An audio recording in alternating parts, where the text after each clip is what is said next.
Good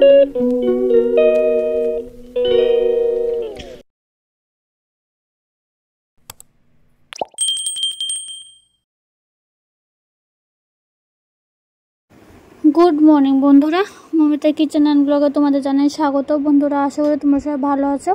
তো আমিও খুব ভালো আছি। তো বড়দের প্রণাম আর ছোটোদের অনেক অনেক ভালোবাসা জানিয়ে আজকের ভিডিওটা বন্ধুরা শুরু করছি। তো আজকের ভিডিওটা সকাল সকাল বলতে আমার ঘুম থেকে উঠে জানো 8টা বেজে যেতে, তারপর মুখ টুক ধুয়ে ব্রাশ টাচ করে ফ্রেশ হয়ে তারপর আসলাম। তো দেখো সকাল সকাল তোমাদের একটু গাছ দিয়ে আজকে মর্নিংটা শুরু করলাম। তারপর খেয়ে নিয়েছি চিয়া সিডসগুলি আমি রাত্রেবেলা ভিজিয়ে রাখি, তো পরের দিন সকালে এগুলিকে খেয়ে নিই। সবাই আমাকে জানাবে যে চিয়া সিডসটা খেলে কি বিপিটা কি লো হয়ে যায় কি না। অ্যাকচুয়ালি যে চিয়া সিডসটা খাওয়ার পরে আমার কয়েকদিন শরীরটা, কারণ মিডল দিয়ে আমি অনেক দিনই চিয়া সিডস আমি আরও অনেকগুলি বক্সে খেয়েছি, তখনও খাওয়ার পরও আমার বিপি মানে শরীরটা কীরকম জানি লাগতো, আর এখনও জানি এটা কীরকম লাগে।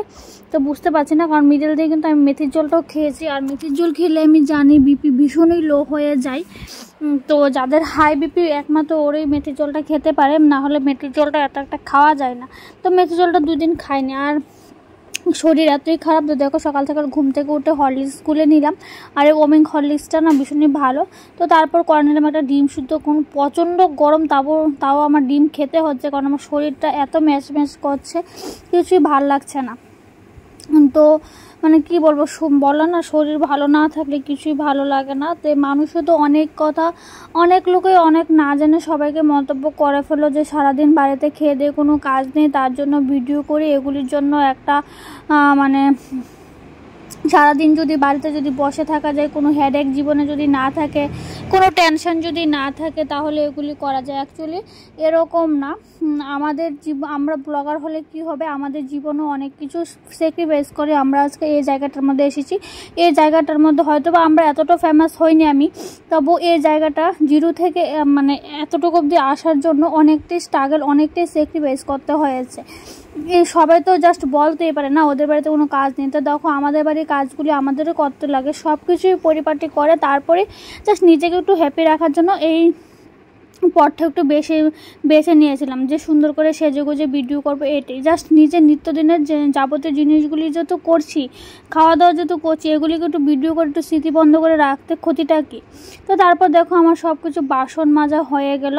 তারপর দেখো মা এখানে আলু কাটা রেখেছে, আর দেখো প্রিমনির বাবা এখানে কতগুলি টমেটো এনে দিয়েছে। তো তারপর আমি এসে গেলাম বিছানা তুলতে।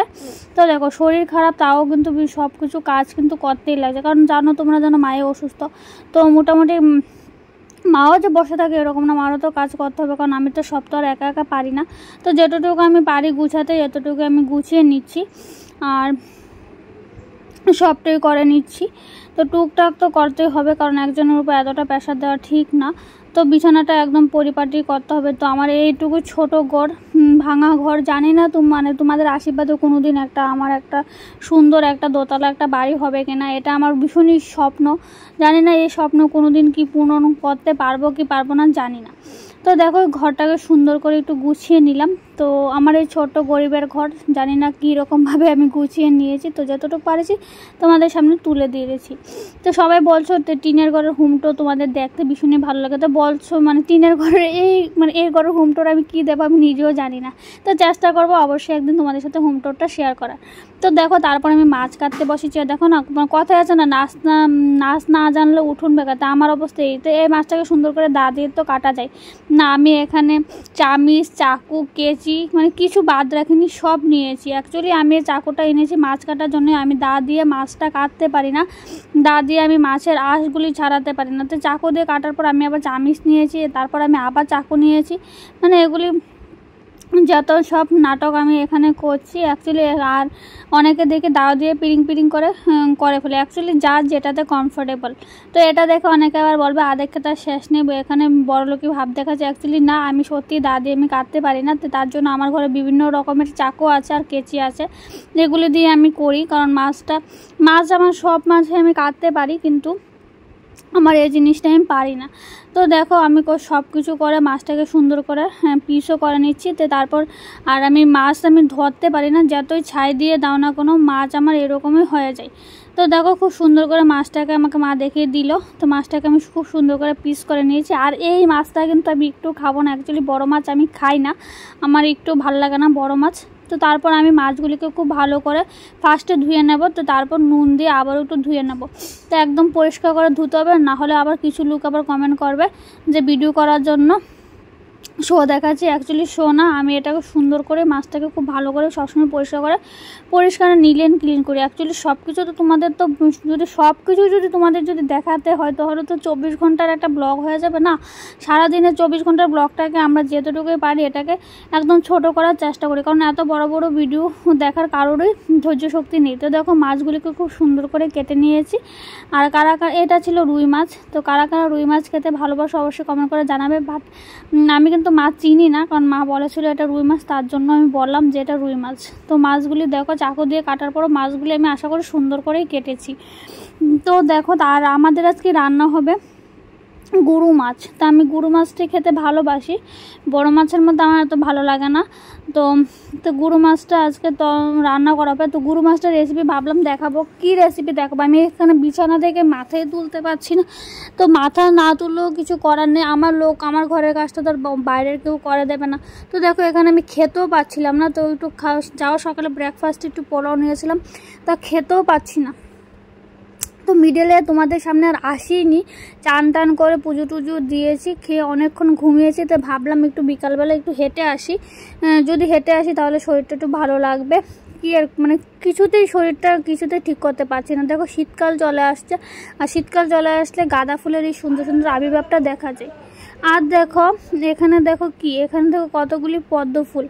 তো দেখো হচ্ছে আমাদের বাড়িতে না অনেকগুলি পদ্ম ফুলের গাছ আছে, প্রচুর পদ্ম ফুলের গাছ। আমাদের বাড়িতে মিনিমাম 4 থেকে 5টা পদ্ম ফুলের গাছ। আর কত কলি এখানে পদ্ম ফুলের মধ্যে কত কুড়ি এখানে এসেছে। আর এই যে ছোটোদের লাল ফুলের গাছটা থাকলো এটা কিন্তু 20 টাকা দিয়ে এনেছিলাম। কতগুলি গাছ 100 টাকা দিয়ে এনেছিলাম। ওইগুলি একটু মানে বললাম না, মানে কথায় আছে না বড় লোকের থেকে গরিব লোক ভালো। তো এটা বড় লোকের দাম বেড়ে যায়। তো আমার 100 টাকার গাছগুলিকে আমি এতটা যত্ন করেছি। আর এই গাছটাকে ফেলে রেখেছিলাম, দেখো আজ এই গাছটাই ফল দিচ্ছে। আর ওইগুলিকে এত যে যত্ন করেছিলাম ওইগুলি কিন্তু মরে গিয়েছে। তো তারপর ভাবলাম এখানে আমার ধুতরা ফুলের গাছ আছে, এটাকে ভাবলাম আমি একটু জল দিয়ে দিই। আর এই গাছটাকে এখন ভাবি যেহেতু ফুল দিচ্ছে, তো তার জন্য ভাবি যে একটু জল টল দিয়ে দিই। তো এই 2টা গাছকে আমি একটু জল দিয়ে দিয়েছি। আর সবগুলি গাছে আমি জল দিতে পারবো না, কারণ অনেক দিন দিই, কারণ আজকে শরীর ভালো লাগছে না। তো 2টা গাছে দিলাম। তো সন্ধ্যার সময় খাবো ম্যাগি, তো আমারটা আমারে করে নিতে হবে, কারণ মায়েরও শরীর ভালো না, মাকে এত গ্যাসের সামনে আনানো যাবে না। তো আমারটা আমি করে নিচ্ছি। তো যারা বলো যে ভিডিও করি বাড়িতে কোনো খেয়ে দিয়ে কাজ নেই, তো তাদেরকে বলছি আমাদের ঘরে অনেক কাজই আছে। কারোকে মন্তব্য করার আগে অ্যাটলিস্ট ভেবে মন্তব্য করবেন। তো ঘরের সবটা সামলে নিজেকে একটু ভালো রাখার জন্যই আমরা এটা করি, জাস্ট মাইন্ড ফ্রেশ। আমাদের কাছে এতটা সময় নেই যে আপনাদের কাছে ওই সময়টা আছে যে আপনারা ওই সময়টা নিয়ে লোকের পরনিন্দা পরচর্চা করেন, অথচ আমরা এই জিনিসটা করি না। আমরা নিজেকে ভালো রাখার জন্য এই পথটা বেছে নিয়েছি, যে ভালো লাগে। পয়সা ইনকামের জন্য আমরা এখানে আসিনি, জাস্ট নিজের মানে ছোট জিনিসগুলিকেই মেমোরি করার জন্য এসেছি। আর দেখো রাত হয়ে গেলো, তারপর ডিনার করে নিলাম। ডিনার হলো রুটি আর আলু ভাজা। দেখো একটা রুটি নিয়েছি, এই গরমে রুটি কি খাওয়া যায়? তো বন্ধুরা আজকের ব্লগটা আমি এখানে শেষ করলাম। ফিরে আসবো নতুন একটা দিন নতুন একটা ব্লগ নিয়ে।